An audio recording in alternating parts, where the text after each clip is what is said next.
Thenmala 40 mile Devaki സദനത്തിൽ ബിൻസിന്റെ വീട്ടുവളപ്പിൽ സ്ഥിരമായെത്തിയിരുന്ന പെരുമ്പാമ്പിനെ പ്രദേശത്തെ ഒരു കൂട്ടം യുവാക്കൾ ചേർന്ന് പിടികൂടി വനംവകുപ്പിന് കൈമാറി. മലവെള്ളപ്പാച്ചിലിൽ വീടിനടുത്തുള്ള ചെറുതോട്ടിലൂടെ ഒഴുകിവന്ന പാമ്പിനെ വീട്ടുവളപ്പിൽ പലതവണ കണ്ടതിനെ തുടർന്നാണ് പിടികൂടാൻ തീരുമാനിച്ചതെന്ന് ബിൻസ് പറഞ്ഞു. ആനയുടെയും പുലിയുടെയും ശല്യത്തിന് പുറമെയാണ് പ്രദേശത്തിപ്പോൾ പെരുമ്പാമ്പ് എത്തിയിരിക്കുന്നത്. 8 മാസം പ്രായമുള്ള പാമ്പിന്റെ തള്ളപ്പാമ്പ് പരിസരത്തുണ്ടെന്നും അതിനെയും ഉടൻ പിടികൂടുമെന്നും ബിൻസ് പറഞ്ഞു.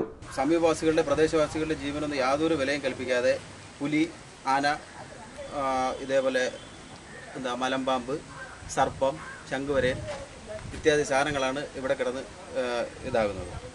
ഇതിപ്പം നമ്മുടെ അയ്യത്തുനിന്ന് കിട്ടിയതാ ഇതിൻ്റെ കുഞ്ഞിനെ. ഇപ്പോൾ ഏകദേശം ഒരു 8 മാസം പ്രായമുണ്ടെന്നാണ് തോന്നുന്നു.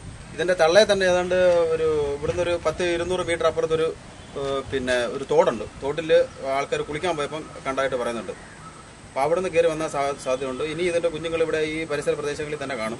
നിരവധി കുട്ടികളുള്ള പ്രദേശത്ത് രക്ഷിതാക്കൾ ജാഗ്രത പാലിക്കണമെന്ന് പാമ്പിനെ ഏറ്റെടുത്ത ശേഷം വനപാലകർ അറിയിച്ചു. News bureau, Thenmala.